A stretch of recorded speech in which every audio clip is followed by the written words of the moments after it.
porque eu vou para o Pai.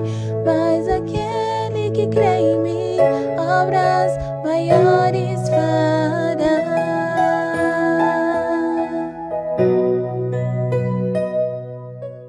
Bem, pessoal, paz seja com todos. Sou o Marcos, nós estamos aqui na Igreja do Evangelho Quadrangular, na Vila Prado, onde nós temos conosco hoje Pastor Denis. Pastor Denis, paz. Tudo bom, meu querido? Bem, graças a Deus. Tudo bem. Pastor Denis é hoje o pastor daqui da Igreja do Evangelho Quadrangular da Vila Prado, onde eu tive anos aqui, e agora ele assumiu a pastoreio, né, da igreja. Ele e a pastora Ana, que era para estar aqui a pastora Ana também hoje, mas não deu. Mas estamos aqui com o pastor deles. E nós vamos estar fazendo um bate-papo, né, pastor? Acerca de ver se a gente consegue ajudar em algumas pessoas com dificuldade. O que mais tem é isso. Pessoas que têm dificuldades, mas não têm coragem de enfrentar. Às vezes você vê a pessoa muito corajosa e tal, mas quando chega uma coisa difícil, ela se inibe e ela acaba não fazendo. E nós vamos estar conversando. O pastor deles é novo, né? Bem novinho. Mais ou menos. Mais ou menos. 34 aninhos. Então, 34 anos, para quem é pastor, é novo. Aí ele é um pastor de 34 anos, jovem, muito jovem. A pastora Ana também muito jovem, onde eles assumiram uma igreja que já estava há 23 anos na direção de uma outra pessoa, e eles estão assumindo. A gente sabe que isso aí não foi assim, você recebeu de...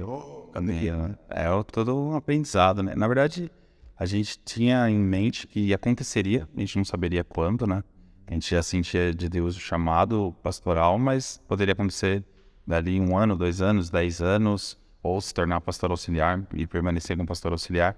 Mas a gente estava pronto para dizer sim quando houvesse a necessidade, quando houvesse a oportunidade de poder ajudar de alguma forma, né? A gente sempre conversou muito sobre, antes de estar pastor, seja titular ou estar com o título em si, era o ser pastor, o ser pastoral. E eu acho que isso foi sempre muito latente, em especial na minha vida, nos meus relacionamentos, nas amizades que eu tenho, liderando louvor, nos trabalhos que eu tive a oportunidade de participar, de ser pastoral, de ter esse cuidado com as pessoas, já de uma vertente mais pastoral. Mas enquanto a gente está sentindo que isso vai ser, é uma coisa. Agora, quando você vai falar sim, para liderança, aí a coisa já muda, né? Certeza. Ou aí aquela coisa da preocupação. Eu lembro quando a pastora Milza, uma vez eu estava na igreja que estava lá do pastor Fernando, e ela disse que ela olhava no altar, ela se viu subir com uma maleta na mão. Ela falou assim, você vai ser pastor. Eu falei, aí de lá pra cá veio um monte de toquezinho assim, você vai ser pastor. Eu falei, Você preparando. E eu não sou que nem você, que você falou assim, eu tô preparado ou não. Tá, Não, mas não é nem tá preparado, acho que tá ciente. Né? Preparado eu não me sinto até hoje. Todo dia eu clamo pela misericórdia de Deus para alcançar a minha vida. Mas eu acho que não foi uma surpresa que aconteceria. Eu acho que eu passei por um momento onde eu falei, Senhor, acho que não é para mim. Senhor, acho que me chama para outra coisa. Mas chegou um momento que eu falei assim, Senhor, tá bom, se é o que o Senhor quer, quando o Senhor quiser, amém. Então tá assim, mas acho que preparado a gente não colocar. Sempre vai ter alguma situação que você fala assim, Senhor, se não é a sua misericórdia. E essa dependência, eu acredito que seja algo bom. Porque quando você se sente talvez muito preparado, até para em outras áreas, em outras atividades, você tem que se sente muito preparado, você se torna autoconfiante. E na área do ministério, você não pode, né? A nossa dependência é de Jesus. Eu tava essa semana mesmo, a gente tá estudando aí o Paulo sobre como chama? Como que é? Inteligência humilhada, o Jonas Madureira. E ele fala sobre isso um dos estudos, que ele fala assim, que ele tinha um professor de filosofia, que ele falava assim, que a gente tem que ser aquele que está sempre se sentindo vazio e pequeno.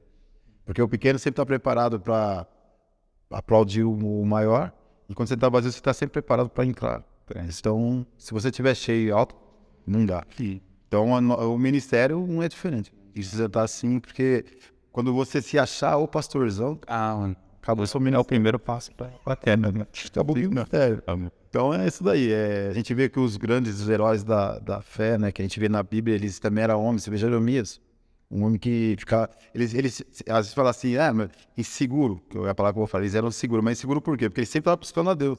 E a gente que nessa parte, a gente buscando a Deus por a nossa segurança, porque é isso, nós erramos tanto que a gente fica seguro. Então a gente vai fazer o quê? Buscar a Deus. E isso Deus vem e faz com que a gente venha seguindo com aquilo que Ele quer. E isso é o ideal.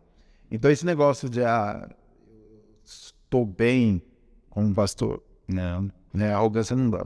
É algo que eu sinto, eu falo, compartilho isso muito com a equipe de louvor, com quem o ministro já tem tempo.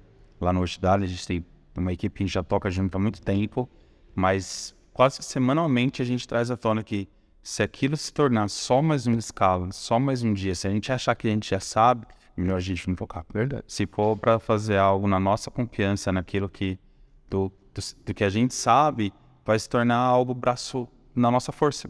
Então eu sempre falo assim, tenha em mente que talvez seja sua última oportunidade de adorar, de tocar o seu instrumento, de ministrar louvor. Talvez vai ser a sua última chance, você não sabe o que vai acontecer daqui 1 hora, 2 horas.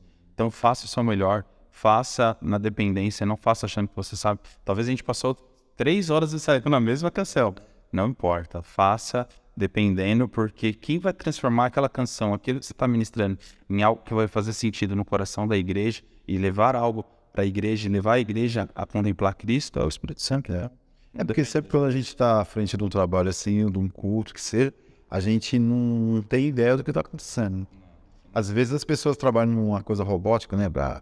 Vai fazer isso, porque aí vai acontecer isso, mas não funciona. O negócio é você se doar, treinar, se preparar ao máximo para fazer isso não voltar no próximo.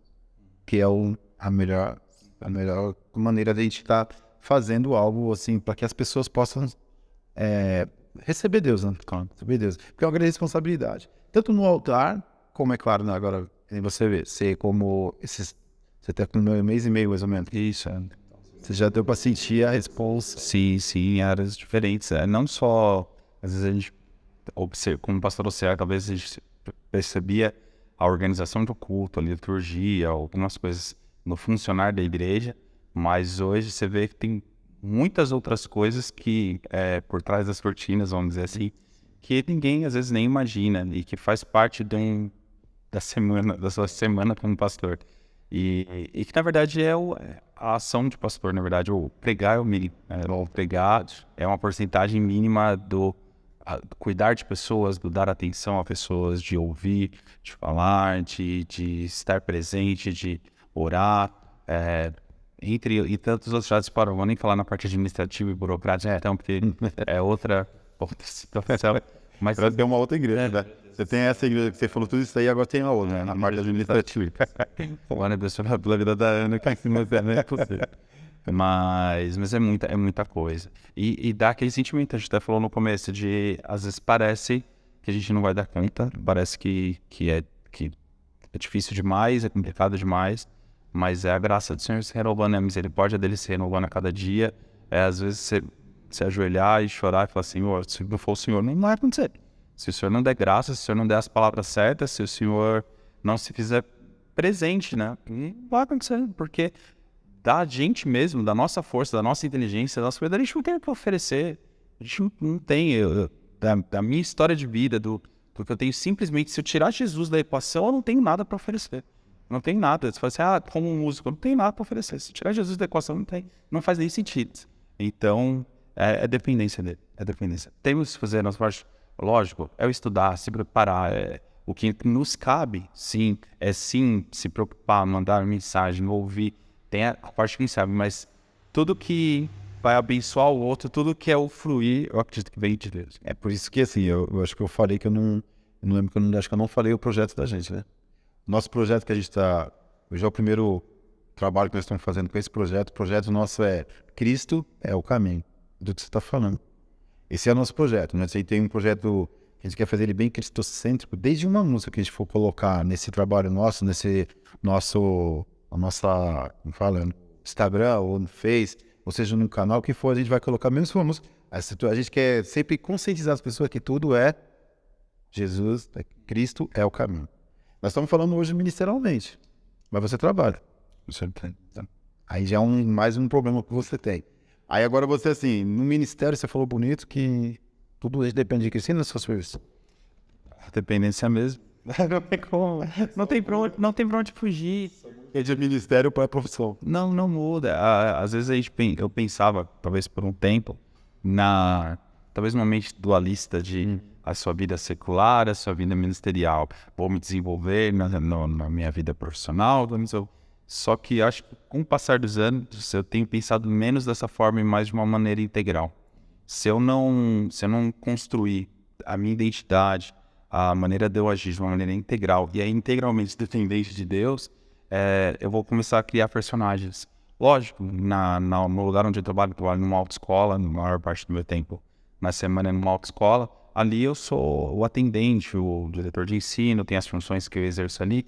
A pessoa talvez não vai saber que eu seja pastor, que eu faço as demais horas, mas no meu trato, na maneira como eu lido com a situação, até na brecha que a pessoa dá compartilhando alguma coisa da sua semana, eu tenho que agir da mesma maneira como talvez eu vou agir quando estou liderando louvor, quando eu estou pastoreando, quando eu estou na minha família, na minha casa. Diz que seu primeiro ministério é na família, se não é a graça de Deus para lidar com o filho, para lidar com a esposa. Então, cada ano que foi passando, eu acho que eu fui me afastando desse pensamento dualista e caminhando para um pensamento mais integral, que tem que ser integralmente dependente do Senhor. Mas, inclusive, a gente vai gravar no próximo nosso, vai ser daqui... Próximo domingo vai ser com o pastor Jaime. Pastor Jaime, nós temos um trabalho desse que você falou. Nós gravamos lá no outro salão, que é esse daí, meu maior ministério. Que, resumindo tudo, é o quê? Tua casa. O maior ministério que nós temos dentro de casa. Então, é que você falou, essa visão nossa, assim, de separar secular pelo sagrado, isso daí não dá fundamento.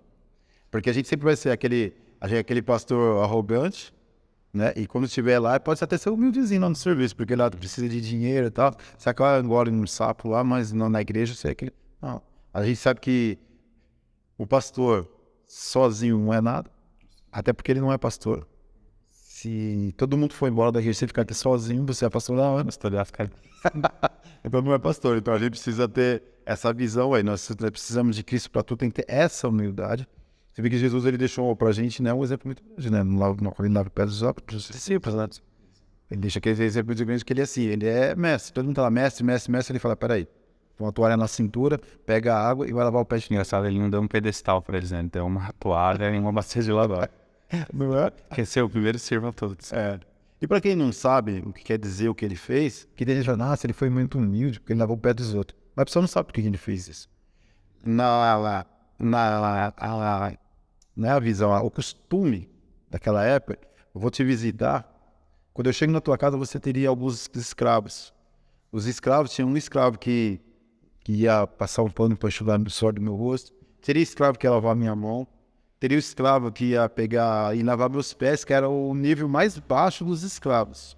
Ele ia querer lavar meus pés. Por quê? A gente vinha de um deserto. Então, quando eu ia te visitar, falando lá no lugar, né? Lá em Judá, Jerusalém, que seja o que for, a gente ia lá, vinha do deserto, então o evento tudo empoeirado. Quando chegava empoeirado, todo mundo ia lá, cada escravo seu fazia alguma coisa para mim.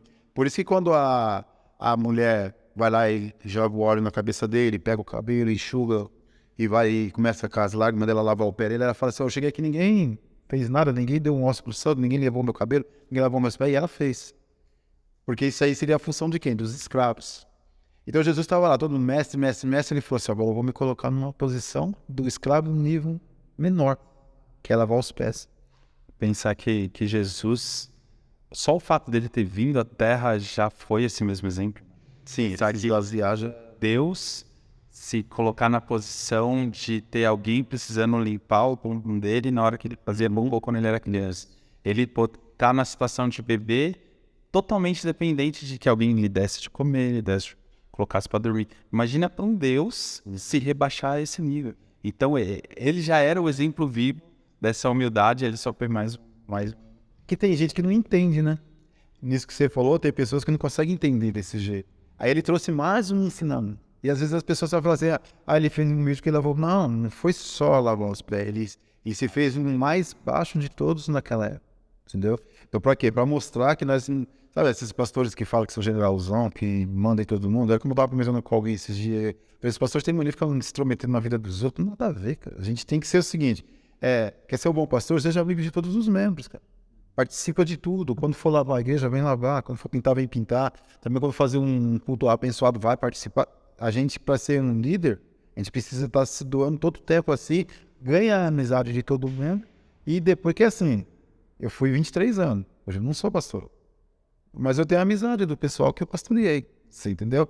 Então a gente precisa ganhar isso para continuar. Porque a gente, é que nem você acabou de falar. Você está pastor. Eu ia até para isso. Talvez o senhor hoje não está pastor titular da Quadrangular Vila Prado, mas no coração daqueles que o senhor passou anos e anos cuidando, o senhor é sempre pastor, não tem como. A memória, eu tenho certeza que onde te encontrarem, onde tiver a oportunidade de estar com o senhor, vai ter esse reconhecimento, porque não é a posição que te gabaritava como pastor, mas foi o seu dia a dia. E eu acredito muito nisso. Eu acredito muito que não é a altura do púlpito que faz o pastor, é o dia a dia. É você ter ouvidos para ouvir, dar atenção, cuidado, e você estar disponível. Esses dias eu não lembro agora exatamente quem, se eu não me engano foi o Iago Martins, que estava falando, que ele perguntava para as pessoas que vinham falar para ele, que desejavam ser pastor, ele falou, como você se enxerga, pastor? E a pessoa geralmente respondia, eu me enxergo pregando, eu me enxergo maluco, etc. Então começa a repensar essa função pastoral, começa a repensar isso, porque na verdade você vai ter que começar a pensar nas casas aconselhando, vai ter que começar a pensar talvez buscando um jovem, um adolescente preso nas drogas, você vai ter que ir lá acudir ele, cuidar dele. Ser pastor, tipo, é muito bonito, ser pastor agora o dia a dia é diferente. Então isso eu acredito nesses 20 anos, 23 anos o senhor conquistou e tá marcado, mas a função não deixa de ser. E é o que eu tenho buscado, né? Começando agora, tô aprendendo tudo, mas com isso em mente, com isso no coração. Isso é ótimo. Eu vinha comentando com o Paulo Nucar, né? Falando assim, que eu tô muito feliz, né, de você estar aqui. Como eu tive conversando também com o Ricardinho por esses dias, eu falei assim, eu tô feliz porque quem entrou no meu lugar tá dando certeza. A gente teve esses cultos, tá até mais animado, até mais gostoso. Entendeu? Eu falei, isso é legal, porque só fica esse culto animado e gostoso porque as pessoas têm comunhão com você. Então é por isso que a gente queria estar aqui, porque o primeiro trabalho nosso, desse trabalho, que é esse projeto nosso aí, Cristo é o Caminho, a gente queria ver com você para isso, porque eu terminei um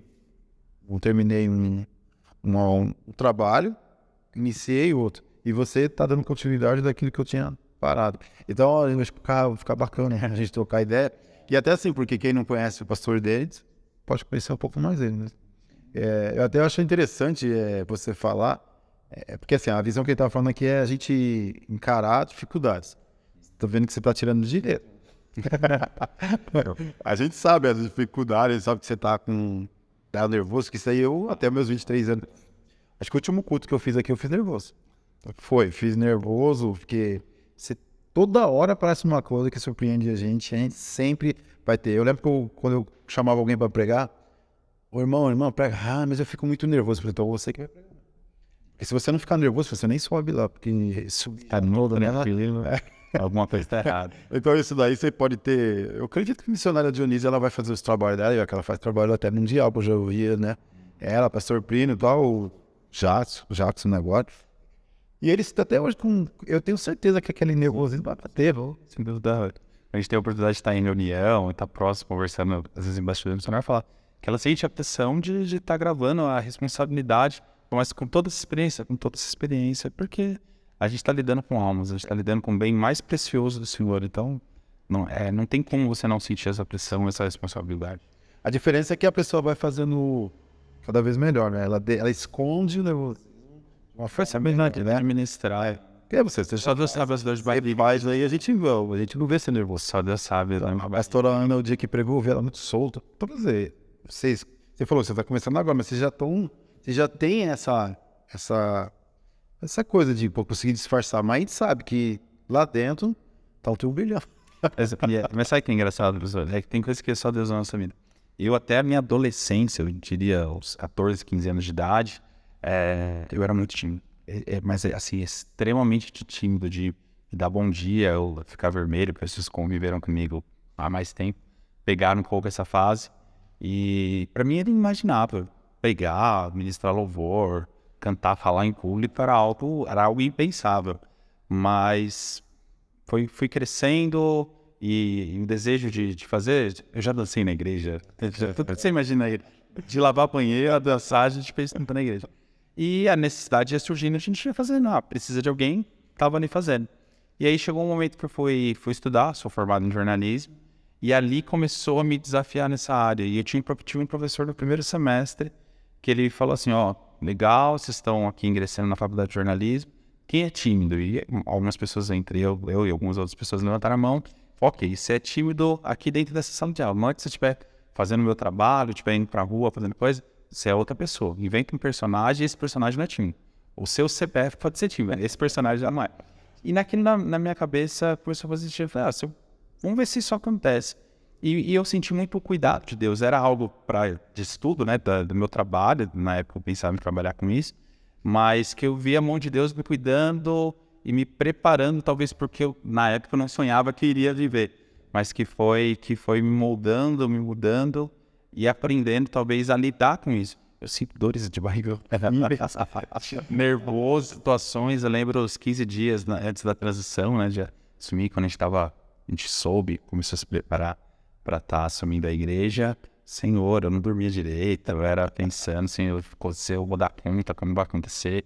Mas aos poucos a gente vai aprendendo que é natural sentir-se nervoso, mas quando a gente confia em Deus, isso é um período. Entrega na mão do Senhor, isso tem que naturalmente passar. Se isso começar a permanecer ao ponto de te paralisar, é porque você está confiando muito no teu braço. Se o nervoso é grande o suficiente ao ponto de te impedir de fazer o que você tem que fazer, é porque aí você está muito preocupado com você e não cuida de fazer. Então eu fico nervoso até a hora que eu falo assim, não, Deus, mas é o Senhor que vai fazer. Quem vai falar com o coração das pessoas é o Senhor.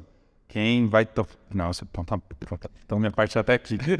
Eu vou até falar assim, talvez isso aí possa servir para alguém, né? Eu vou falar assim em algumas épocas minhas como um pastor. O nervosismo sempre foi o mesmo do começo ao fim. Desde o primeiro dia até o último dia que eu tive aqui na Vila Prata, sempre foi o nervosismo, sempre foi. Qualquer trabalho que eu ia fazer, sempre aqui, eu ficava andando pra lá e pra cá, inquieto. Nem vou ficar falando muito comigo, que eu ficava nervoso. Pô, isso aí não mudou nada. Mas eu tinha uma época que eu comecei a me preocupar, assim, em trazer uma mensagem que todo mundo ia ficar contente. Então eu me preocupava, chegava em casa, treinava e tal, e eu via alguns pastores ensinando, faz isso, tal, então, que nem Felipe lá falando debaixo da árvore, né, essas coisas, tá, beleza. Então eu peguei e eu fazia isso. Aí eu vinha aqui, pegava, e quando eu não via as pessoas animadas, eu ficava decepcionado. Aí eu melhorei um pouco depois, que eu comecei a pensar, não, é Deus que fala. Tá, então Deus que fala. Mas mesmo assim, eu queria preocupando com o que as pessoas estão ouvindo. Até que foi indo, eu comecei a aprender em Deus, que é o seguinte, a gente não sabe, nós comentamos isso hoje, né, que a gente não sabe o que a gente está fazendo quando a gente abre a boca. Quando a gente está à frente de um trabalho, que pega um microfone e tem um monte de gente nos assistindo, seja sentado aqui ou seja na casa dela, a gente não sabe o que a gente está tratando nas pessoas, mas o Espírito Santo sabe. Então eu já comecei a aprender a trabalhar nisso daí, porque você foi até os 14 anos, eu fui até os 30 anos, time. Acho muito time. Chegasse com 29 anos, você entrasse no meu carro, você ia falar, tá, legal, dar uma risadinha. Até 30 anos eu era muito, muito tímido, extremamente tímido. Então, eu aprendi assim, Senhor, é o Senhor que fala. Então eu fui aprendendo e deixei Deus trabalhar desse jeito. Aí assim, eu vim aqui falar que eu estudei e agradecer a Deus. Aí eu passei a perceber que pessoas vinham falar comigo. O que Deus tinha trabalhado na vida dela, tal, e vinha... Às vezes a gente fazia um momento de oração depois, tal. Quando eu parei de entender que eu era eu era a frente da coisa, eu que era a situação principal, eu sempre me dei mão.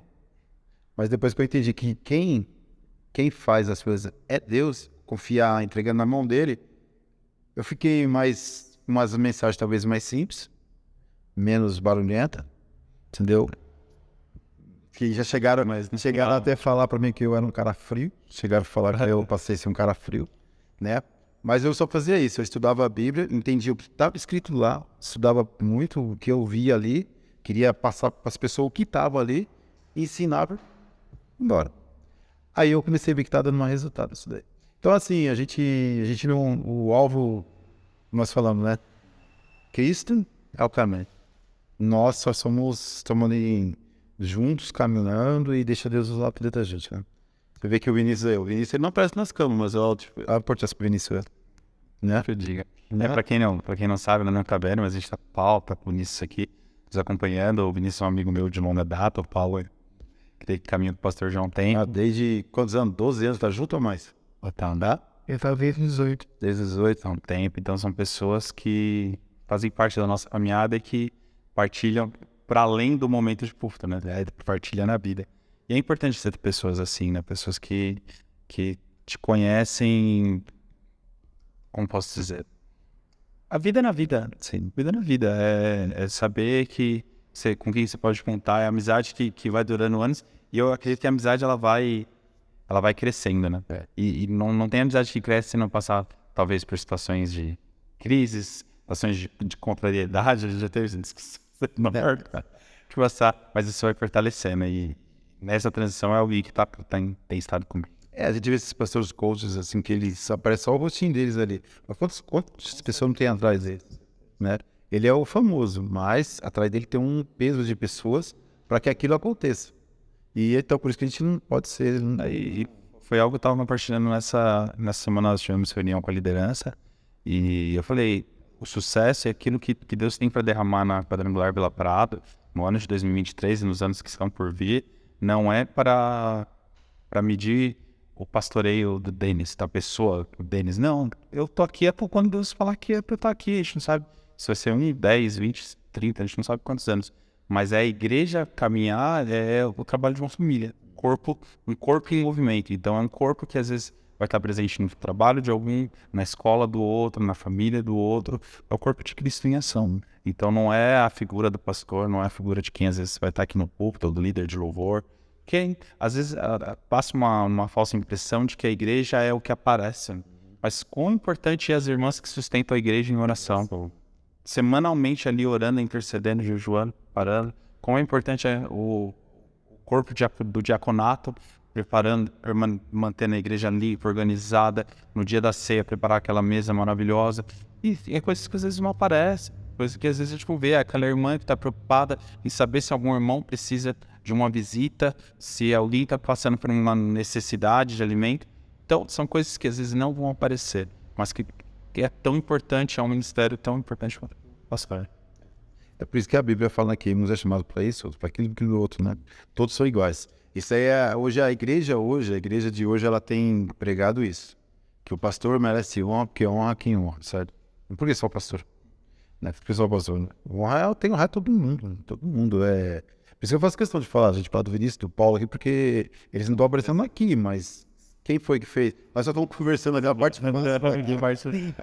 gostosa. Devia ter gravado o que vocês estavam fazendo, para todo mundo ver o quão difícil que vocês fizeram, e nós estamos aqui conversando, né? Então, assim, eu sempre fui contra esse negócio de pastor ser honrado ao extremo. Claro que a gente tem que respeitar todo mundo, assim como eu respeito minha filha que tem 1 ano e 8 meses. Entendeu? Tem que respeitar ela, respeitar a mãe e todo mundo. Então a gente tem que se respeitar. E dentro do ministério é diferente. A gente bate nessa tecla que ministério, é um projeto, claro, projeto cristão. Mas isso daí, esse cristianismo, ele só vai ser excelente quando, como o Denis falou, quando eu trazer isso que eu faço aqui, lá no meu serviço, principalmente na minha casa, com a minha vizinhança, nos meus passeios, porque tem gente que é assim, né? Tá aqui na igreja, saca, vestidão, raspando no chão, tal, limpando o chão, chega na praia, ponto. Aí, coloca a roupa mais a minúscula. Não, a gente tem que ser nós em todos os lugares. Nós em todos os lugares. Senão, não serve. Aí só vai estar fazendo alguma coisa aqui onde não há aprovação de Cristo. E a gente tem visto, infelizmente, não é caráter de julgar, é o que a gente está vendo. A gente está vendo muitas igrejas hoje que está assim, que a igreja está lá, ela opera como se fosse igreja, mas não é igreja. Eu acho que tem muito a ver com... A gente estava falando antes do ser o cristão integral, de você ser corpo de Cristo e igreja em todos os momentos do seu dia, em todos os momentos da sua semana. É um negócio que nunca entrou na minha cabeça, é a pessoa que tem medo de ser vista pelo pastor em determinada situação, mas não entende que Deus enxerga ela todo instante. Justamente. Não faz o menor sentido. Nós temos um Deus que nos enxerga dia e noite, que os olhos dele estão sobre nós, e a gente tem mais medo do olho humano sabe? Eu gosto muito de uma fala do Israel Subirá, que sempre perguntam para ele como é ser filho do pastor Luciano Subirá, é um pastor respeitado no Brasil inteiro. Ele fala assim, algo que a gente aprendeu desde pequeno, que mais difícil do que ser filho de pastor, que pra gente não era difícil, é ser filho de Deus. Muito maior do que meu pai, que é respeitado, que é alguém que eu honro, ele fala, é Deus que é pai do meu pai, é meu pai. É Deus que está nos vendo a todo momento, em situações onde talvez o meu pai não estaria vendo. Entendeu? Então, quando a gente traz isso, porque às vezes a gente fala, mas na prática parece que a gente age como se esquecesse. É o algoritmo que você estava falando. A gente precisa ter isso em mente. A gente precisa ter isso em mente até para estar ciente que sim, em alguns momentos a gente vai falhar, mas não ser aquela falha do personagem. Eu não posso ser um personagem no meu trabalho, um personagem aqui na igreja, um personagem quando acaba o culto, no trato com os irmãos, um personagem em diversas situações. Não, eu preciso ser a imagem de Cristo onde eu estiver, no que eu fizer, no que eu falar, sujeito a falha, sujeito a erro, sujeito a tropeço, tropeçou, óbvio de caiu e levanta e sai também. A gente viu bastante gente, muitas pessoas assim, você que ainda vem num ministério grande, né, você deve ter visto muito isso. Pessoas que carrancuda, mal-humorada, mas quando bebe o microfone parece que a pessoa mais delicada do mundo, mais dessa, meu, não pode isso. Tem que ser o que você é, ponto. Se você não é muito de dar risada, pega o microfone do mesmo jeito, não é? Você vai, não é para se mostrar, você vê que é para apresentar Cristo, né? Não precisa estar dando risada para me mostrar Cristo. É mais gostoso, mas se eu não consigo, eu não como. Agora, o ruim é você ser uma pessoa que quando você chega no altar, você é outro. Mas sabe mesmo, professor, às vezes é tentador. É tentador você ser uma versão que vai agradar. Que nem eu cheguei nessa estação de estar assumindo aqui a quadrangular Vila Prado e eu parti de um lugar onde ninguém me conhecia. Ninguém talvez já tinha me visto, já tinha me encontrado algum trabalho regional, mas ninguém sabia talvez duas coisas sobre mim. Talvez sabia meu nome e muito. E é tentador você ser uma versão que vai agradar as pessoas. Tanto que eu conversava com as pessoas, poxa, será que... Porque isso que as pessoas estão conhecendo agora, então, conversar com todo mundo, cumprimentar muito de abraçar. Eu sofri na pandemia que eu não podia abraçar ninguém, porque é muito natural pra mim. Só que eu ficava na minha cabeça, pô, mas será que todo mundo vai pensar que eu tô assim só porque eu quero agradar? Não, será que... E aí, só que isso vira uma bola de neve. Não, mas se eu pensar, então eu vou agir assim. Não, mas se eu agir assim, eu falei... E aí eu comecei a orar, Senhor, me ajude a ser eu. Me ajude a ser o que o Senhor fez. O Denis que o Senhor criou. Ah, mas o que vão pensar? Porque se a gente começa a entrar nessa bola de neve do que vão pensar, você não vive, você não faz nada. Mas que é uma tentação e no mundo de hoje ele incita isso. Ele incita você querer ser versões que vai agradar. O medo da exclusão, o medo de ficar fora, o medo de ser excluído, cada vez mais tem incitado as pessoas a serem versões agradáveis. Versões que vai ser aplaudida. A gente pensa nas redes sociais. Virou até clichê dizer que ninguém posta o dia ruim, ninguém posta o dia mal. Sempre ali é o dia que vai sair para jantar no melhor restaurante, é o dia que vai estar no amorzinho com a esposa, mas ninguém posta briga, ninguém posta discussão, ninguém posta a dificuldade. E aqueles que muitas vezes postam aquilo de uma maneira para ganhar likes. Então, às vezes, então, peraí, deixa eu preparar a câmera aqui que eu vou chorar. Deixa eu preparar aqui porque eu tô tendo a minha... Sabe? E vira personagens. Pessoas que, aos olhos dos outros, são perfeitas, são incríveis, são gênios, mas que falta realidade, falta vida. E o que você acha dessas pessoas que, por exemplo, assim, que você acabou de dar um exemplo das pessoas que vivem nas redes sociais assim, mas e nós, com o nosso ministério, o que você acha da gente ser essas pessoas também que sempre quer mostrar o lado bom da coisa? É uma dificuldade, porque por muito tempo eu entendia-se, eu já vi até pessoas ensinando sobre isso, que não, o líder, em geral, não é nem só o pastor, mas o líder em geral não tinha que mostrar falhas, porque ia se tornar vulnerável. E era algo que na minha cabeça não fazia muito sentido. E não é sustentável. A gente vê pessoas muitas vezes se afundando em depressão, em angústia, em opressão, porque tentam sustentar essa imagem do perfeito, do sem erro, ou talvez só o erro bonitinho. Sendo que isso não é sustentável. E acho que no ministério a gente precisa entender, lógico, precisa saber como ser vulnerável, precisa saber como se colocar isso, mas é necessário ser real. É necessário criar um relacionamento onde eu possa falar assim, pastor, conta comigo, mas em algum momento talvez eu vou falhar contigo. Vai ter algum ponto que talvez eu vou precisar te falar um não. Porque senão a gente fica viciado no agradar. A gente fica viciado não, tem que ser sim, porque, poxa, é tão legal, como que eu vou dizer não pra ele, sabe? É algo que eu tinha muita dificuldade. Por muito tempo eu achava que dizer não pra qualquer coisa do ministério era pecado. Ah não, mas se Deus tá mandando eu fazer, eu tenho que fazer. Porque a gente achava que qualquer pessoa que nos convidava pra qualquer coisa era Deus nos convidando. Quando na realidade não é. Na realidade não é. Às vezes a pessoa acha você legal e ela quer te convidar, mas às vezes não é. E quando um dia me ensinaram que o sim que você dá para determinadas coisas é não para outras, e o não que você está dando para algumas coisas é sim para outras, isso começou a fazer muito sentido. Hoje, a gente estava conversando antes de ligar as câmeras, que o sim para eu poder estar aqui hoje batendo esse papo foi um não de sair com minha esposa. Meu filho vai entender, a gente vai fazer isso outro dia. Mas foi um não que eu tive que dar para minha família. Lógico, uma semana, ok. Mas se isso se torna um costume, se cada semana eu colocar outra coisa como prioridade no lugar da minha família, uma hora a conta chega, né? E eu vou ter problema na minha família. Então, em alguns momentos a gente vai ter que dizer alguns nãos. A gente vai ter que não assumir compromissos para poder ser sims de qualidade para outras coisas. E você tenta ser o mais sincero possível, ser o mais real possível. Talvez você não vai expor na rede social, talvez você não vai expor, mas a pessoa que andar com você, ela precisa enxergar essa realidade. Não dá para ser um fake, não dá para ser uma versão falsa. Tanto é que a palavra de Deus, ela fala que o cristão tem que ser sim, sim, não, não. Então, se fosse que nem te ensinaram, era só sim, sim. Acabou.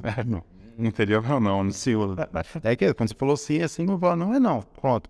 É isso aí. E assim, eu teve um momento aí que eu tava até meio constrangido dentro da igreja, porque todas as mensagens eu jogava uma falha que eu tinha feito numa semana. Aí eu falei assim, cara, mas eu falei assim, vocês desculpa, eu tô mostrando, mas é isso, eu não tenho problema nenhum de mostrar quem eu sou. Até porque, assim, quando você desenha uma imagem de um pastor que ele é durão, consegue tudo, você nunca vai poder ser ajudado por ninguém. E a gente sabe, que nem você acabou de falar anterior, que você tem a semana toda fechada. Então a igreja precisa saber que você tem essa semana toda fechada. Porque senão ninguém vai começar a chamar você em hora que não é normal, como eu lá no começo do ministério. Às vezes é 3 horas da manhã, tá ligando pra mim, pastor. Às vezes eu ia dormir 1 hora, 3 horas ligava, aí ele pegava minhas coisas e ia lá. Então às vezes resolver coisas que nem era pra mim, sabe, né? Sabe, era uma coisa que, por exemplo, você e a Ana tá brigando lá na sua casa, e você liga pra mim, pastor, eu tô brigando com a Ana, vem aqui, aí eu ia lá. Aí ficava olhando assim. Aí eu não mostrava que eu tava nervoso porque eu sou pastor. Você não pode mostrar que tá estressado. Nada disso. Isso aí é um desafio. Depois que eu entendi que eu tenho que mostrar quem eu sou, tem que ter uma transparência na minha vida, eu fiz 3 cirurgias que eu sei que eu fui ajudado pela igreja de uma forma muito grande. Até assim, teve uma das cirurgias que eu não pegava nem minha Bíblia para entrar na igreja. Quando eu chegava, o pessoal já via assim, não é? Porque ele sabia que eu não estava bem, cara. Ele sabia que eu não estava. Falou, pastor, você está aqui no sacrifício e tal, mas você está vindo, então a gente vai te ajudar. Agora você fica lá dando uma de durão. Você tá por cima. Porque todos nós precisamos de ajuda, por isso nós somos uma família. Você vê que Deus criou o homem e criou a mulher para se ajudar a dona dele. Então, o homem precisa da mulher. Na família, o homem precisa da mulher, assim como a mulher precisa do homem. Então, dentro dessa família cristã que nós temos, todos nós precisamos do outro. Com certeza. Porque você vê, voltando um exemplo desse, né? Esses meninos fazem isso aqui, já que ele tá fazendo isso aqui? Não tá. A gente ia tentar fazer aqui, pôr um celularzinho aqui, ia ficar de uma forma, né? E eles fizeram. Então, todos nós precisamos. Com certeza, é mostrar essa... Ao mesmo ponto que podem tapar pra gente, a gente sempre ter contar e não ter vergonha. Quantos ensaios eu cheguei e falei, gente, eu não queria estar aqui. Eu não queria estar aqui. Sexta-noite, eu tô cansado, tô com dor aqui, tô com dor ali. Tô tive uma semana péssima, mas a gente tá aqui e eu preciso da atenção de vocês. E eu era o líder da equipe, era o líder da escala. Mas aquela sinceridade fortaleceu o relacionamento que a gente tem hoje. Aquela sinceridade fortaleceu ao ponto de hoje no olhar a gente sabe quando um membro da equipe não tá bem, quando um tá precisando de oração, quando aconteceu alguma coisa, a gente se torna um relacionamento mais real. Você lembra quando tinha aquele quarteto que a gente fazia na Vila Prata, até disputando os campeonatos lá no Michelin, eles eram em 5, na verdade, só que 4 vozes. A gente, todo domingo de manhã, ou era sábado de manhã, a gente tinha 2 horas de ensaio. E a gente chegou a um ponto de chegar, né? Alguns de nós não tá bem e nem sabe o que fazer. Todo mundo vai conversar, orar um pro outro, chorar juntos, entendeu? E aí aconteceu isso que você falou, às vezes a pessoa nem precisava falar. Quando a gente chegava e falava assim, então que tomamos com você, todo mundo já parava. E era, você brincava, dava risada, então, era um quinteto assim, bem animado. Mas quando chegava, às vezes, uma pessoa com uma diferença, você tá com um problema? Tô, pronto, todo mundo parava, todo mundo ficava sério. Aí todo mundo já ouvia a pessoa fala, ela fala, às vezes falava coisa até que não devia falar, mas a pessoa tava se soltando, soltando, entendeu? E nisso a gente se ajudava. Aí chegava à noite na igreja, parece que o culto, o louvor ficava mais gostoso do que o que a gente saiu. Alguém estivesse ensaiando. Entendeu? Então a gente precisa ser essa família. E assim, para quem tá nos assistindo, é bom entender que aqui é um pastor, mas é um ser humano. Com certeza. Né? E aí você também precisa saber disso. A gente tem que se lembrar isso. Às vezes a gente quer pegar a síndrome do super-homem, né? Achar que a gente vai vestir uma capa vermelha, mas não existe isso. Mas eu não sei se o senhor concorda, mas acho que muitas vezes a nossa esposa nos ajuda a colocar. Acho que não tem pastorzão que seja pastorzão na hora que tem que colocar um lixo pra rua, cuidar da criança. Então, na hora que a gente tá em casa, às vezes você cita assim, lá você é pastor, aqui vai colocar o lixo. Vamos colocar. Porque, mas nos remete, tipo, isso é vida.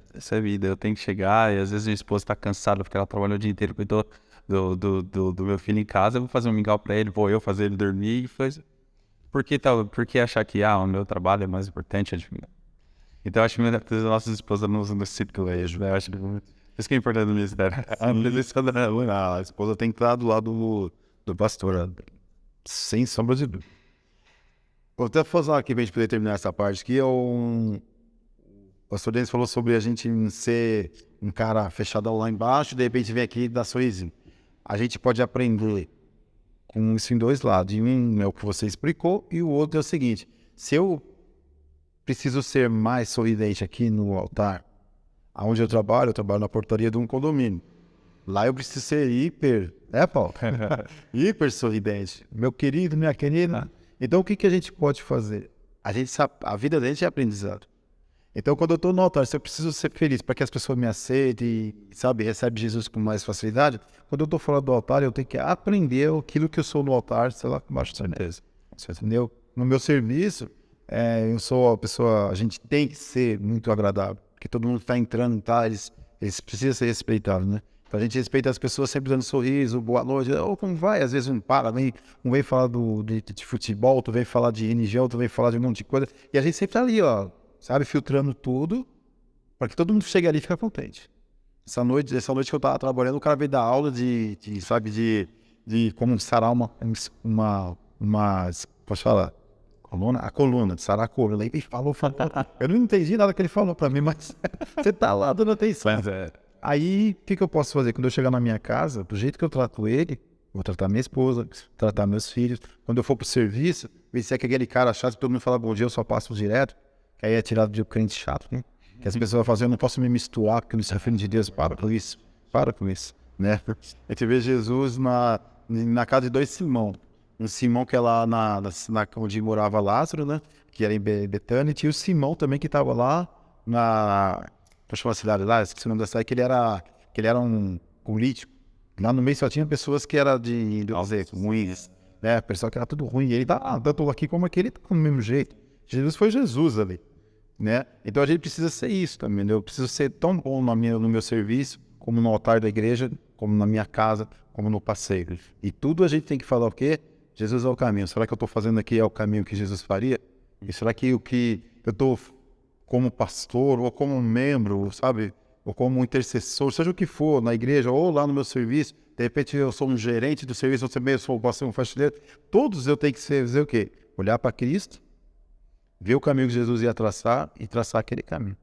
Eu aprendi alguma coisa que eu não preciso me desgastar tanto em estudo teológico, entendeu? Eu preciso entender o que Cristo ia fazer. Acho que essa é a melhor teologia que a gente tem. É a melhor teologia. Porque muitas teologias que estão ensinando pra gente hoje não bate com o que Jesus faz. Teologia que alcança a prática, né? Isso. Bem, o ensino pelo ensino, o estudo pelo estudo que não toca a vida prática, talvez nem tenha tanta utilidade. Tem muita coisa importante para ser estudada, para ser aprendida. Talvez um centésimo do que talvez um dia possa querer saber. Mas tudo que a gente aprende, tudo que a gente recebe do Senhor não é pra gente engordar de conhecimento, mas sim ter feito na vida prática, né? Ter feito na vida... Isso que o senhor falou desse tato com as pessoas, quando eu comecei a trabalhar com atendimento ao público, mudou muito. Porque ali, querendo ou não, é o seu cliente. O seu cliente, você tem que tratar bem, você tem que sorrir. Lógico, nem sempre você tá no seu melhor dia, mas você precisa lidar e como o senhor falou, passa lá, aquela universidade tem uns malucos, né? Porque ali, né, o bairro que tem gente doida. Mas o pessoal vem e do cara que às vezes já tomou umas a mais e vai lá querer fazer um orçamento, a senhorinha que às vezes tá carente e vai lá fazer um orçamento para contar da vida, ou aquele senhor que toda semana ele faz a mesma piadinha, a gente trata bem, trata de uma forma, mas não pode ser diferente, você não pode só escolher e sair o atendente e virar outra pessoa, né? É engraçado que em alguns momentos eu gosto de ser uma pessoa um pouco retraído, no sentido de gostar de ficar em silêncio. E a minha esposa, a gente já tá contando namoro mais de 10 anos juntos, ela já atende. Então ela vê uma semana que eu tô um pouco mais calado, tô um pouco mais quieto. Ela fala, o que tá acontecendo? Eu, não, deixa eu só ficar quieto. Aí ela sabe. Mas ela já conhece que é um período, é um momento, eu tô refletindo sobre alguma coisa que tá acontecendo. Mas também passou também aquilo, já volta ao normal, já. É um compreendendo o outro. Entender. Acontecia muito isso. Eu sei que a gente tava de ministério e acaba falando de casamento. Tá? Não, forma quieta. Acaba englobando. Mas eu tinha muito com a minha esposa, toda vez, isso muito comecinho de casamento. Ela viu com um problema, eu queria logo achar uma solução. Então ela veio com uma situação, não, então aqui a gente pode fazer isso, pode fazer aquilo, a gente pode fazer aquilo outro. Até que um dia ela disse assim, pelo amor, deixa eu te explicar uma coisa, porque eu acho que você ainda não entendeu. Eu não quero essa solução. Eu quero que você me abrace e fique com a mim. É só isso. Mas dentro de mim eu queria dar a solução, eu queria dar 1001. Não, se a gente fazer assim, isso porque a gente quer dar um jeito, né? Se esse é o problema, vai resolver. Só eu falei, não, amor, tem dias que eu só quero que você me abrace. Tem dias que eu só quero que você fique comigo. O problema a gente vai resolver depois. Às vezes eu já até sei a resposta, mas eu quero você presente. E isso que a gente vai fazendo aprendizado. Então, talvez isso foi algo que eu passei com a minha esposa, né? Mas às vezes não tato com as pessoas. Eu já tive experiência com colegas de ministério, de célula, trabalhando com um jovem adolescente, que às vezes ele não queria que você desse uma solução. Ele só queria desabafar. Às vezes a pessoa já sabia o que Deus tinha para ela. Mas ela só queria colocar para fora. Ela só queria externar aquilo e ter alguém para ouvir. Ter alguém que não tivesse tão afoito a julgá-la, e sim para ouvir. E Deus já estava fazendo a obra. Eu tenho muito isso comigo. Às vezes as pessoas vão falar assim, pastor, eu preciso falar com você. Eu já coloquei na minha cabeça que é melhor eu ter um ombro bom do que uma boca boa. Porque às vezes a gente fala, muitas vezes a gente detona a pessoa. Quando a gente fica quieto, como uma mulher fala que está... Porque, assim, o seu problema para mim é fácil de resolver. Então, quando eu falo demais. Então, muitas vezes é assim, eu ouvi a pessoa, ela fala um monte de coisa. Eu já cheguei a pegar a pessoa de chegar até palavrão. Ela tava tão doida que até palavrão, solta.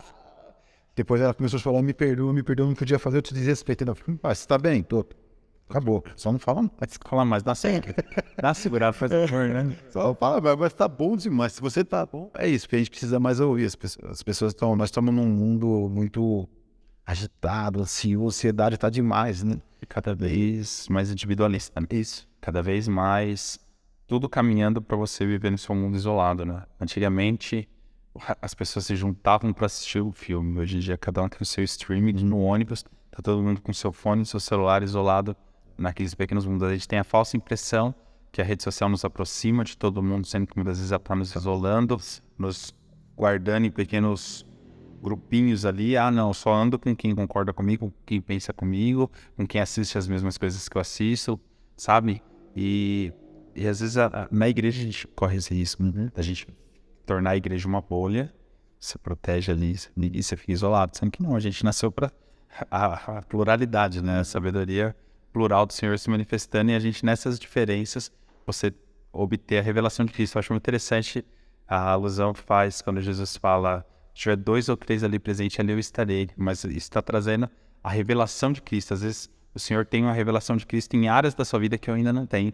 Talvez o Cristo que cura, o Cristo que supre a necessidade em um momento ruim financeiro, o Cristo que consola no momento de tristeza, e talvez eu vou carregar outras revelações de que talvez o Senhor nunca teve essa experiência. Mas quando a gente está junto ali, Ele está. A gente começa a partilhar isso, Ele se faz presente. Então a gente tem que nadar na contramão desse individualismo, né? É mesa, né? Tempo de sentar na mesa. Então, irmãos, é isso. Cristo é o caminho. Aqui nós falamos sobre o ministério mais, só que isso é em tudo. Até, como o Denis deu falou agora um exemplo, de uma pessoa, por exemplo, eu vou fazer 58 anos. Então, eu precisei de uma pessoa de 33, 35, 34 anos tomar o cajado da minha mão e dar essa continuidade. E aquilo que eu não fiz, ele que é novo vai fazer. E eu, com essa idade, eu preciso entender isso. Porque às vezes o que acontece? Pais que acabam tendo dificuldade com família porque ele sempre acha que ele, sendo o pai, ele vai ser o maioral. Claro, ele é a pessoa mais respeitada da casa, mas ele tem que entender que o filho aprendeu coisas que às vezes ele não aprendeu lá. E a gente precisa ser humilde para aonde estiver, a gente entender que sempre vai ter pessoas que vão aprender aquilo que nós não aprendemos. Se no tempo que eu tive como pastor aqui, eu não consegui fazer algumas coisas, hoje o Denis vai fazer, com certeza. Isso alegra meu coração. Um dia que o Denis parar, vai vir outra pessoa mais novo do que ele e vai dar continuidade. E isso é trabalhar de Cristo. Isso é viver o reino de Deus. É um dando sequência do outro, porque foi isso que Jesus falou. Ele falou, ide fazer discípulos. Fazer discípulos para quem? Para ele. Então ele deixou pessoas que, como Pedro, que era muito ignorante, né, que falava que ele era indouto, né?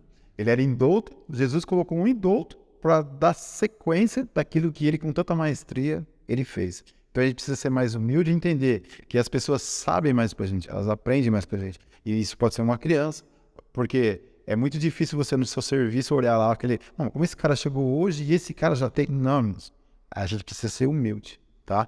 Cristo é o caminho. A gente tem que olhar mais para Jesus. E como nós falamos aqui, que ele lavou o pé dos discípulos, lavou inclusive o pé daqueles que iam negar ele, mas ele lavou, para mostrar que isso é humildade. Isso não é ser tapetinho de ninguém, é ser humilde. E quando a gente é humilde, quem ganha? Somos nós mesmos. Né? Então é isso aí. Um prazer estar aqui com você. Prazer para valeu. Espero dar mais vezes aqui com você, tá bom? Para a gente poder estar conversando assim. Foi um papo muito bacana. E esperamos que a gente possa estar sendo amigos para vocês. Que seja bem. É isso aí. Em nome de Jesus. Beijão para todos aí. Deus abençoe a todos. Paz.